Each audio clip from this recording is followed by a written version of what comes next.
I'm Joe Crandall. I'm the owner of Greencastle Consulting. We're an implementation consulting firm based in Malvern, Pennsylvania. We're an award-winning firm. We have Best Places to Work, the ESGR Freedom Award. Our people, they have degrees and certificates, PMP, MBAs, and all that's important. But what's really important is we're 100% veteran-owned and operated. And that's the difference that makes the difference. Because every one of us has served in uniform. Means we get the job done. Done right the first time, on time. We are laser focused on the task in front of us, and failure is not an option. We meet you where you are, and we're with you every step of the way. Just like in the military, we thrive during tough challenges. Those critical no-fail missions where you must succeed. That is where we're at our best. And that's where the military experience kicks in. The leadership. The teamwork. Our continued commitment to service. What that means is we get it done. And to celebrate a culture of fun and camaraderie. All right. Hey, General, thanks very much for coming on. Appreciate you coming and making the time for us today, especially with the new book out to come talk about Iron Sharpened Leadership. This is the Shots from the Winchester podcast, so we do have to kick it off with a shot. This is your choice, Knob Creek. Fine choice. And it is, it's 5 o'clock somewhere, so. Thanks, John. Appreciate it. Yeah. Don't judge me for the small pour. And how about a toast to Greencastle? Toast to Greencastle. Right. Oh, good stuff. This is why I can only do one podcast a day. Wait a minute, you told me this is your fifth one. Yeah, exactly. This will be entertaining. So let's get right into it. This is the new book, Iron Sharpened Leadership. It's John's second book coming out. First one I do want to talk about because it's a fascinating story. I want to talk about the genesis of that book and just the conversations that were had first. But let's talk about why write Iron Sharpened Leadership? What drove that? Yeah, it's really, I think, compilation of 40 years of lessons I've learned from my work in the military, my work in the civilian sector. 13 of those years being here at Greencastle, by the way. Employee number one, right? Employee number one. Yes, official employee number one. And just wanted to share some lessons I learned. You know, in the Army, we're big with after-action reviews, lessons learned. And so I really look at Iron Sharpened Leadership as being an after-action review for the last 4 years of my experience leading men and women in both the military and in the civilian sector. In the book, you draw on both your military and your civilian experiences, and I think there's an interesting point because you spent so much time in the National Guard, where you worked with citizen soldiers, people who bring civilian experiences. Here's our call again. Who bring that civilian experience. Can you talk a little bit about the difference in leading, and not comparing one being better than the other, but just I think there's we've been at war 20 plus years now. A lot of reservists, National Guardsmen, Air National Guardsmen have been called up, bringing that civilian skill set to the warfighter or to the war, to combat zones. Can you talk a little bit about what you saw and how maybe what the average person doesn't appreciate for what the citizen soldier brings? Yeah, first of all, I think to your first point, I really don't think that there's much difference when you're leading a military organization or a civilian organization. You know, a lot of people who never served in the military think that, you know, an officer or a non-commissioned officer gives an order and they're just going to be carried out immediately. And anyone who has served any time in the military, like everyone who works at Greencastle knows, that you still need buy-in. You still need buy-in from your soldiers. So I think there's a lot of similarities between leading in a military organization and leading in a civilian organization in terms of being character-based, being a servant leader, putting forth a vision, being consistent in your communication, all of those things.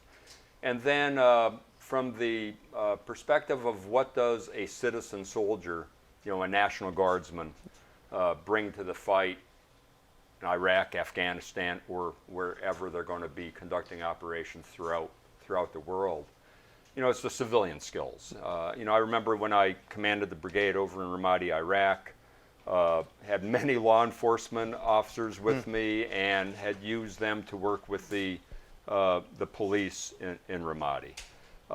We had other folks who had a myriad of blue-collar skills, such as masons, electricians, plumbers, and their skills came in very handy to help the citizens of Ramadi as well. Which is not necessarily the military occupational specialty. That wasn't necessarily the military job, right? He wasn't a plumber in the Army and then a plumber in the military, but you were able to embrace and use those skills, right? Yeah, I mean, he could have been an infantryman, or armor in the Army, but he had those civilian skills that he could draw from. We had a tremendous amount of those type of skills. I mean, we had mayors of towns deploying with us to Ramadi who were able to help government officials, understand how they could make progress in such a volatile area. So teach like Iraqi local officials how to manipulate elections and stuff like that. I'm kidding. I'm taking a shot at our local mayors. No, is that something? Using somebody's skill sets that aren't necessarily what's on their resume, or using the skill sets that you didn't hire them for. You hired somebody to be an engineer or a nurse or something. Is that something that the civilian sector can do better, that organizational leaders can be like, hey, you have an engineering degree and that's what I hired you for, but is that something that civilian organizations aren't doing well, is saying, what else do you bring to the table, those soft skills or those unknown skills? Yeah, I think it's a really important thing for civilian employers to understand what occurred in that employee's background that might help the organization.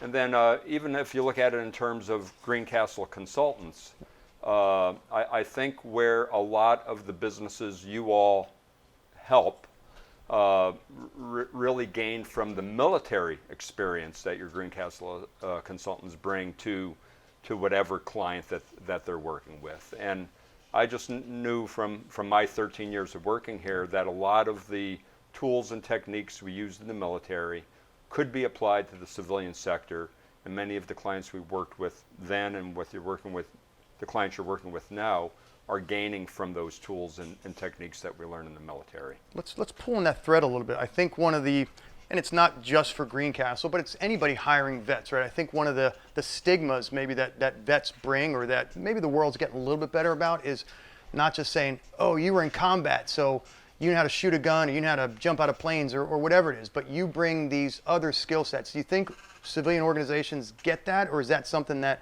we as a veteran community need to do a better job of helping the civilian employers say, hey, wow, there's a tremendous amount of knowledge and skills and things that we can't capture, or are we just not doing a good job of capturing that? Yeah, I really think Hollywood has heard a lot. I mean, if you watch these movies, you might think that every veteran who served in combat, is broken, and I think we all know that nothing could be further from the truth. What any military veteran has shown is that they've got a great deal of resiliency.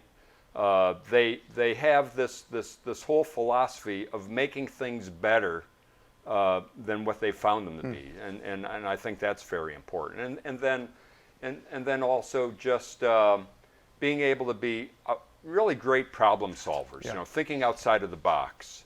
In the military, we talk a lot about initiative and the importance of allowing our soldiers to have initiative, and all of those things that veterans bring to the table could help civilian employers tremendously.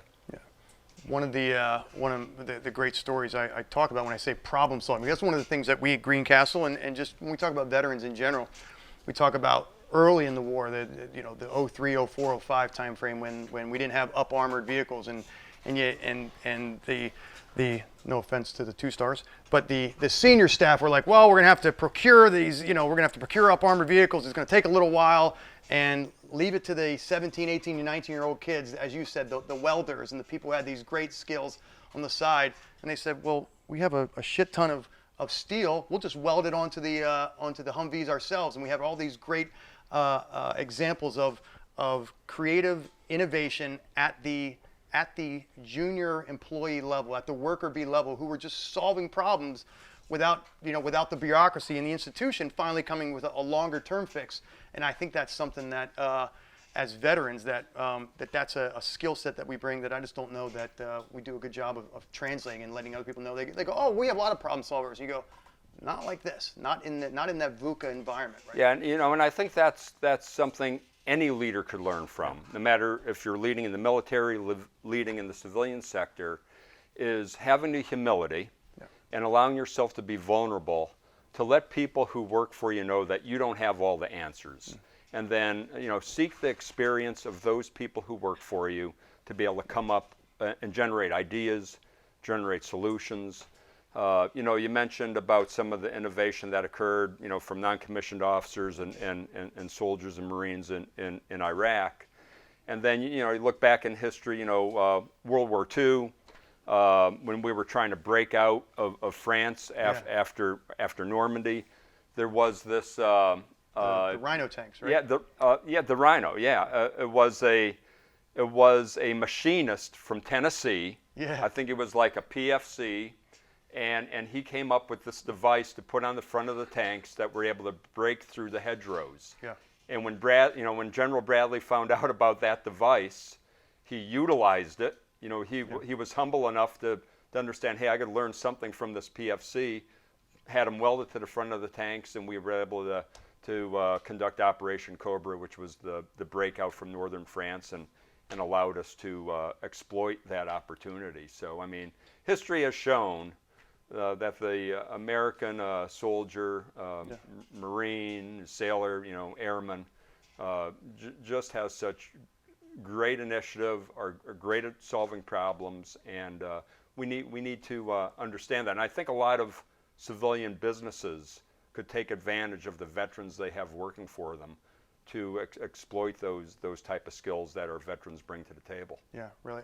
As you said, it takes that humility. And if you guys don't know the story about the hedgerows, which I didn't, I was actually about 1:30 in the morning last night. I was watching another interview you did, and you mentioned the Rhino tanks, and I think they even said like hillbilly from Tennessee, and I ended up going down a rabbit hole on YouTube and watched a whole like 15-minute documentary on that thing. And one of the cool parts of that story, if you don't know, is they end up welding all these like sharpened steel teeth on the front of the old Sherman tanks so that they could mow down the hedgerows and they could defeat the German defenses. And one of the great pieces about that innovation, and at the ultimate, FU to the Germans who were really laying waste to us, is we used the Jap scullies that they had left on the beach. We used the steel from those to actually weld on the front of the tank. So we used the steel that they left to defeat us to then put on the front of our tanks to defeat them. And I thought that was kind of a little feather in our cap as Americans. But right. Anyway, America is the point of the story, is what I'm getting at.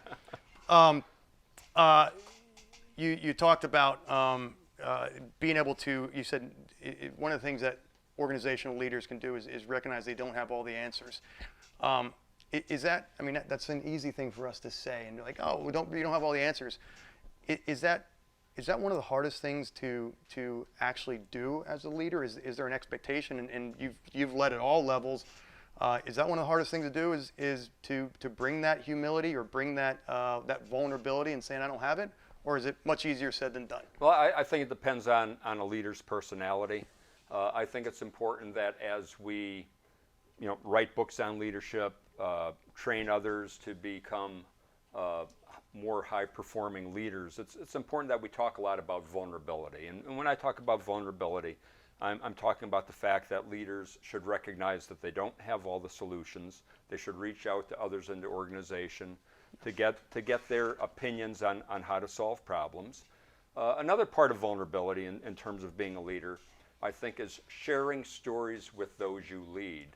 And it's really about sharing stories about mistakes that you have made as a leader, and about times that you've taken a swing with that bat as a leader and you've struck out. Because many of the people we lead think, this person is in a position of leadership, so everything they touched must have turned to gold. They must have never made a mistake, or they wouldn't be the leader that they are today.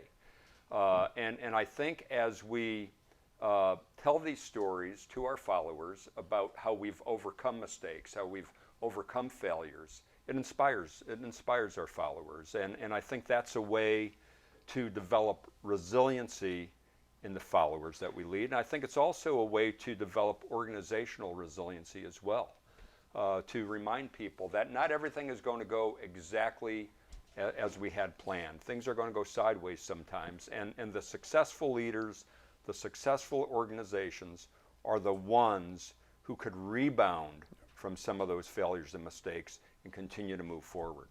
You actually mentioned, and you brought it up just now, you mentioned in the book storytelling, and not just saying, well, here's what I want you to do, or here's why if you don't do it right, it'll be all screwed up, right? And you mentioned storytelling in the book, saying it's putting a context, and maybe a context about how I screwed up or how I failed at one point. Is that one of the critical skills that leaders just really need to?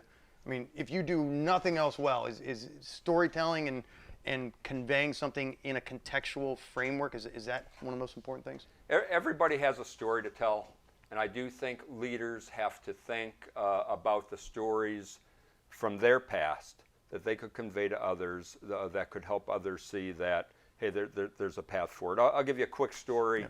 Yeah. When I served in Lithuania back in the year 2000, I was over there for a year working with our Lithuanian partners at the time. They weren't a NATO ally at that time.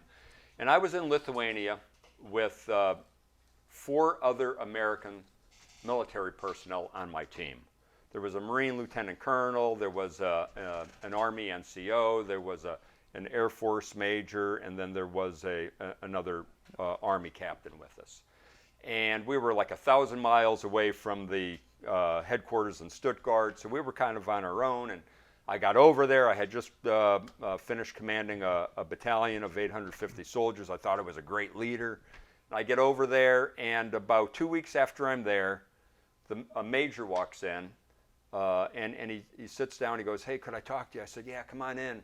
I figured he wanted to share some problem he was having that I could help him with, you know. Yeah. And he goes, "You are killing this team." I go, "What are you talking about?" He goes, "You are breaking this team apart." I said, "You're fired. Get out."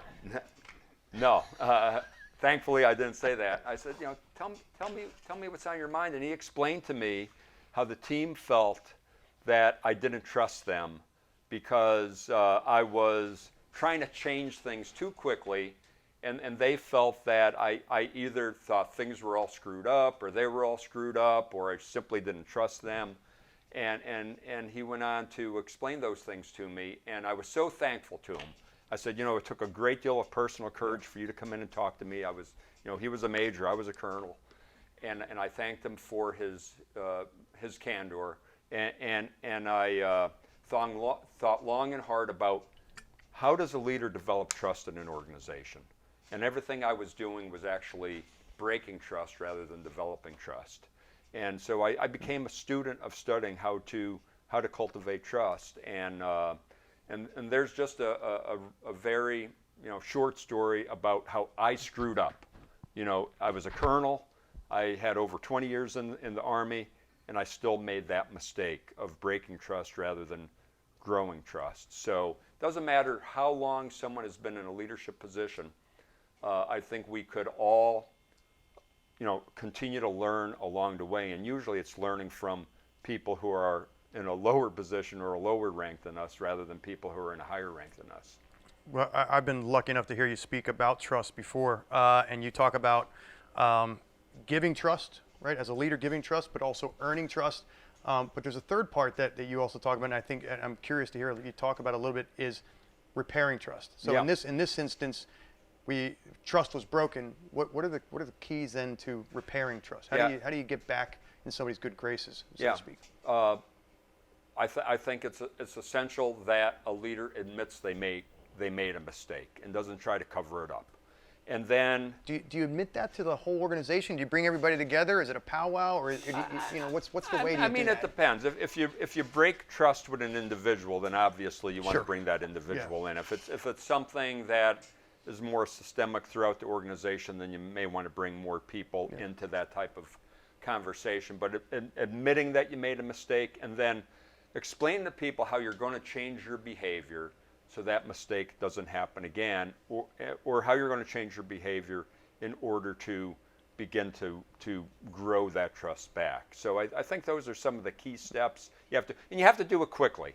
You know, if I don't want to get political, but we see, what happened with the governor of New York, for example. I mean, it took him a long time to step down, and even as he's stepping down, he's not necessarily admitting that he made any mistakes. I don't think that's a good way to gain any trust back. So I think it's essential that you admit that you made those mistakes as quickly as you could, because it's not going to get any better with age. Yeah. It's not a fine wine. Right.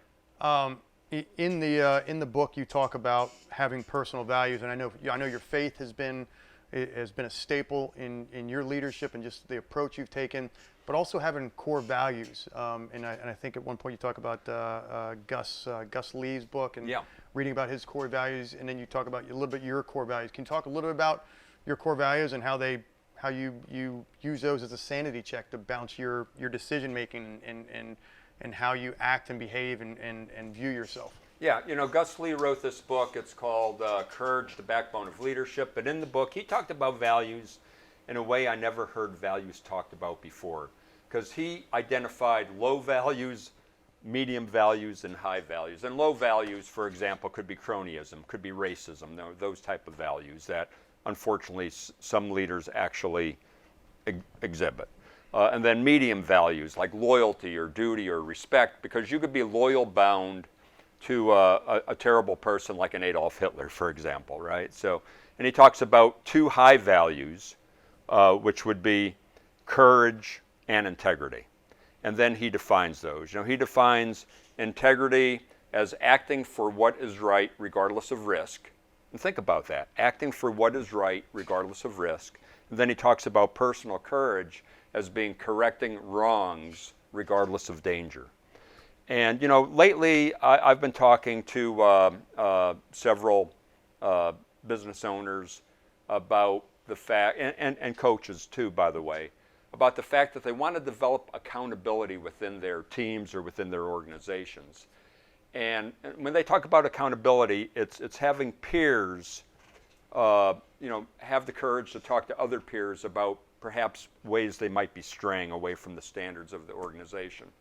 And when you think of accountability, if you want to build accountability in an organization, really what it comes down to is building personal courage, helping one develop personal courage to be able to hold somebody else accountable. And that could be a boss holding an employee accountable, or it could be a peer holding another peer accountable. But it does take personal courage because, peer to peer, for example, I could be a friend with you, and if I point out something that maybe you're doing that's going to hurt our organization, you might not want to be my friend anymore, right? So I might not be as popular with you as I once was. So it takes a certain amount of personal courage to do that.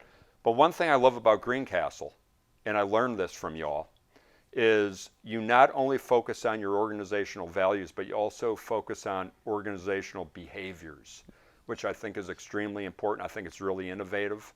At least I've never heard that from another organization before. And to identify behaviors that you want your consultants to exhibit, I think is a great way to look at things, because now it puts things almost like storytelling. Yeah. It's put things in a perspective that you could really relate to when you're talking about behaviors. Yeah, when you talk about a standard, describing the behavior that is going to get you to that standard makes it a little bit more contextual, right? Exactly. It makes it a little clearer. If you had to go back, 40 years, if you had to go back and tell you're turning 65 this year, right?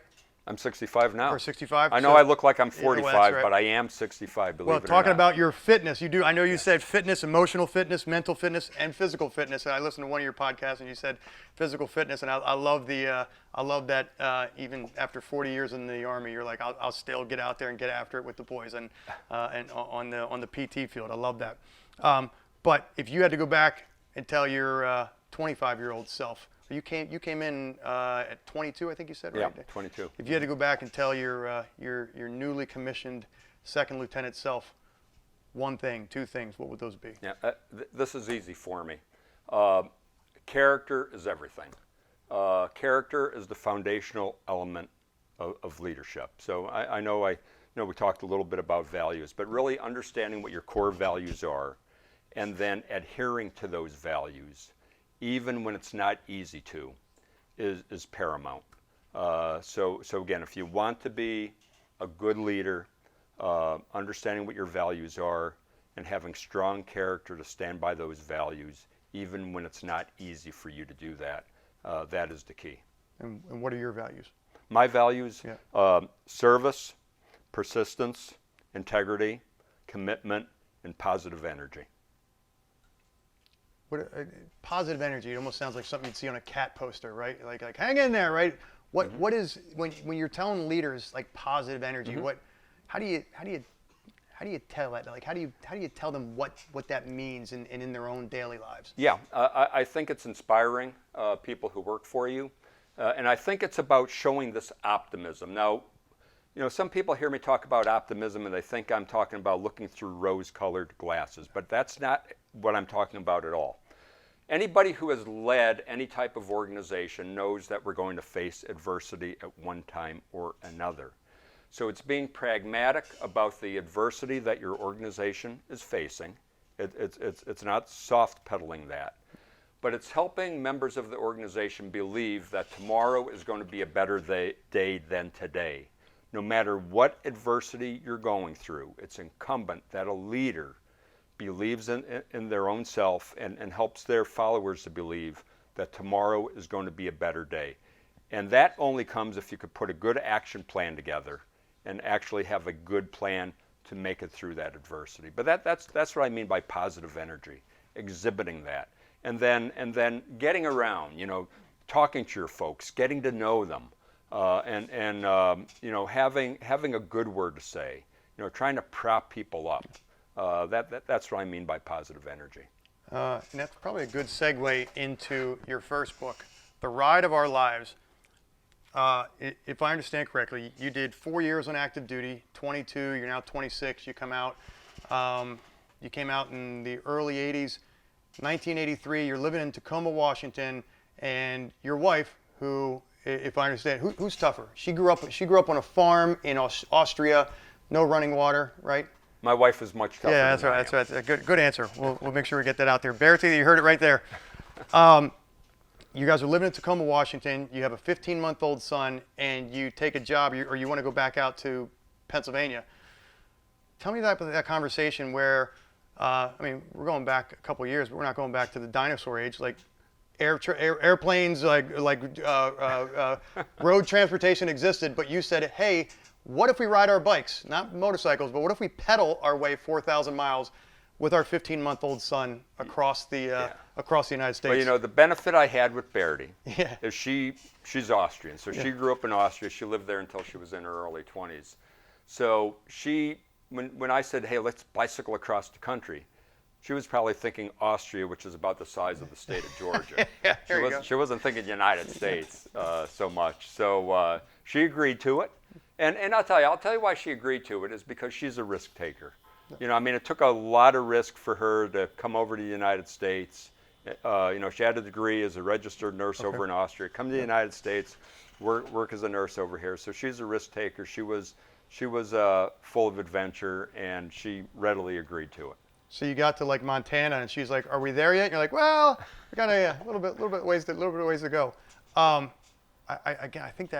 think for anybody who's a parent or has ever ridden 100 miles on a bike, just getting up and going for 4,000 miles, especially we're talking 1983. This is before GPSs and everything else. You just a map and a little bit of gusto, and off we go. Was there? You've told some great stories, and I think actually, if you wanted, we had just a few minutes. If you wanted to share some of the stories, some of the leadership lessons, but just the life lessons. It's called the Ride of Our Lives: Lessons on Life, Leadership, and Love.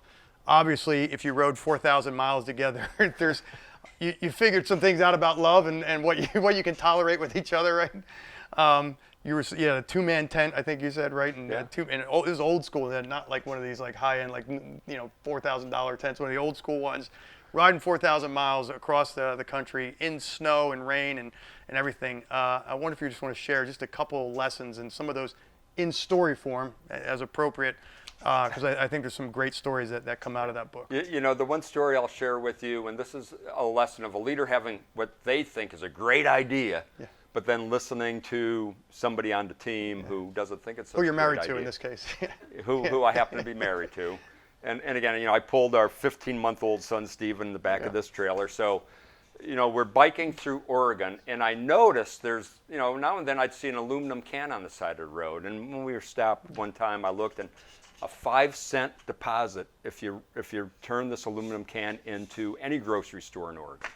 So I said, Bertie, I have a great idea. I know how to fund our trip There it is. across the United States. I said, as I'm biking ahead of you, towing Steven along, as I see an aluminum can along the side of the road, I'm going to point to it. Oh, that goes over And well. when I point to the aluminum can, you're going to stop on your bike, you're going to jump off your bike, pick up the aluminum can, throw it in your panty or your bicycle bag, and then you're going to catch back up to me again. What could go wrong? That sounds flawless. Yeah, and you know, this went on for about probably 3 minutes? 4 cans. I think it was like the 4th can, we're biking up the steep hill in Oregon, and I point to a can, and it's like, Bertie lost it.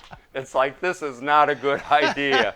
This is not how we're going to fund our trip across the United States. So being a good leader like I am, right? I listened to my teammate, and we decided not to go with that particular course of action. So when you finally got to your house, did she walk around and point to your socks and your underwear for you to pick up?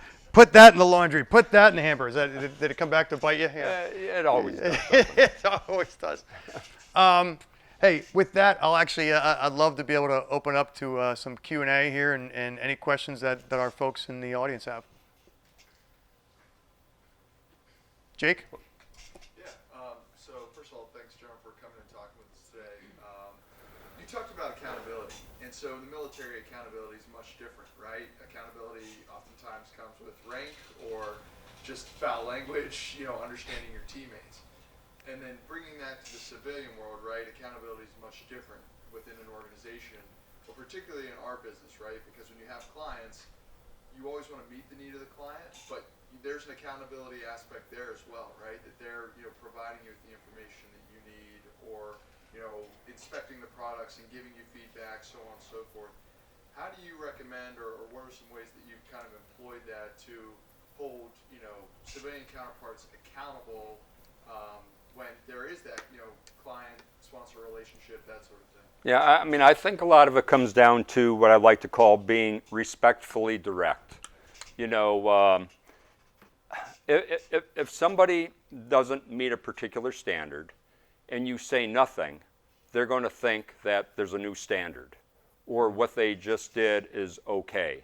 And if you wait until like the 3rd or 4th time they don't meet that standard and then you try to have that conversation, a lot of times they're saying, well, you know, what the heck, you know, the last 2 months went by, nobody said anything, so I thought I was doing well. What are you talking to me about this now for? So I think being respectfully direct and understanding that, you know, you need to let somebody know how what they are doing could be possibly affecting the organization immediately, and not let it just fester and hope that it's just going to improve on its own. That's what I would recommend. Mm-hmm. Yeah. So if you spent 4 years in the military or 20, I would argue among other things you come out with technical skills and non-technical skills. Focusing on the non-technical skills, what would you say are, in your experience, some of the non-technical skills that people across any branch of the military gain that can be transferable into the civilian work? Yeah, you know, I think one of the problems in a lot of civilian companies is this whole notion of silos. And I think what we learn in the military is that, you know, no matter, you know, what service you're in or what branch you're in, it's really a team dynamic. And everybody, whether you're infantry, armor, a logistician, military intelligence, communication, nobody could work in a silo and be successful in the military.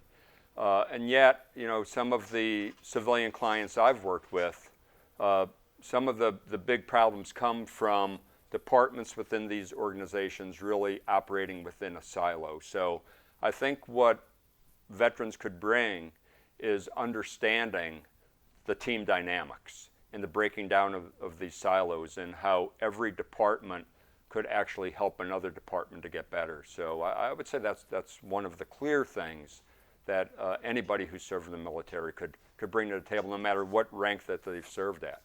Thank you. Mm-hmm. I think there might have been a question back there. Yes, sir. You talked about your core values a lot today. So is that something that is hammered out in stone at an early age, or is it an evolving beast as you progress through life? Yeah, I think for the most part, well, I didn't really come up with my core values personally until I was in my late 20s. And a quick story on that, I was at a dinner, the speaker was talking about their core values and how their core values help them to be successful in their business and in their life. And as I was driving home from that dinner, I was thinking to myself, wow, that was a great talk. If anybody asked me what my core values were, could I rattle 3 or 5 of them off, whatever? And I thought, no, I couldn't.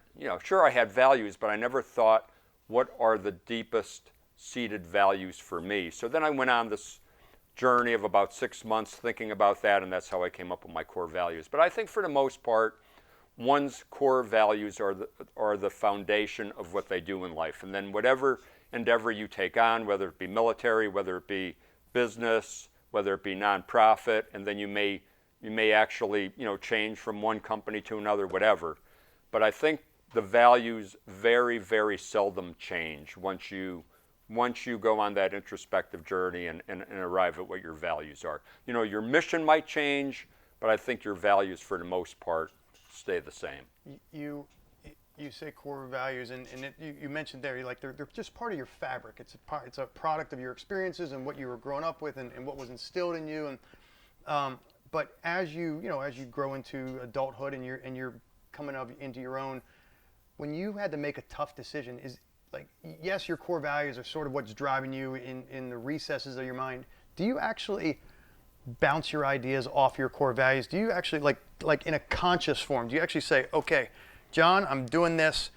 These are my core values, and you mentioned, I think you rattled 5 or 6 of yours. Do you actually say, is this decision consistent with these 5 things? Do you actually consciously do that? I'm glad you asked that question because I'm a believer in that. Okay. And actually, I think that's one of the benefits of an individual understanding what their core values are. So when you make an individual decision, I think it's very, very important for individuals to consider those core values when you're making a personal decision. And if you do, you're probably going to stay on the right path.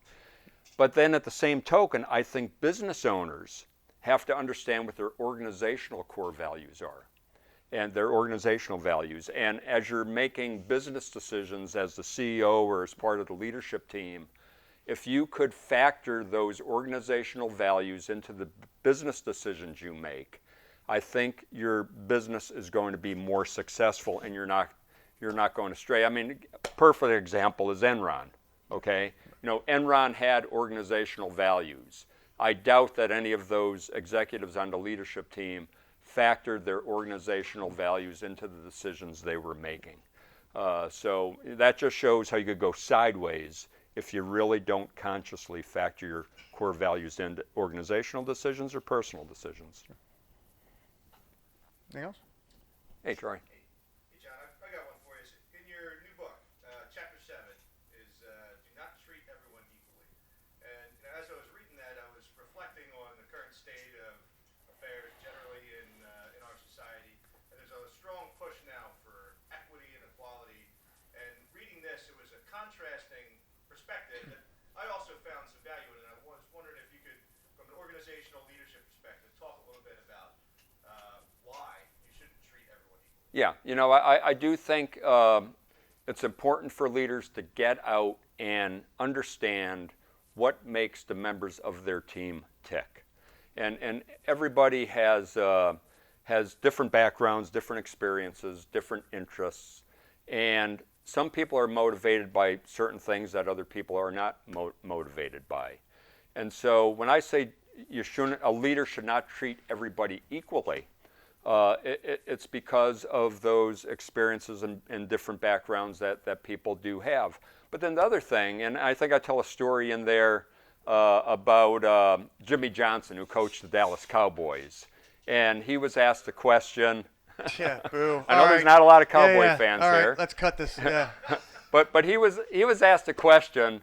You know, if you had a team meeting and you saw the third string offensive lineman sleeping and Troy Aikman sleeping, you know, star quarterback, would you treat them both the same?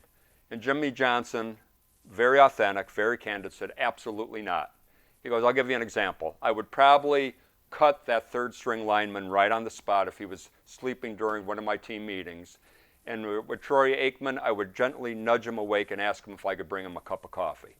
You know, but that's the truth with an organization. I mean, there's certain performers on the team who perform at such a higher level than others that they should be treated a little bit differently. And now, you know, you got to consider, you know, here I'm talking job performance. I'm not talking about character failings. You know, when it's a character failing or a failing of values, that's a whole different matter altogether.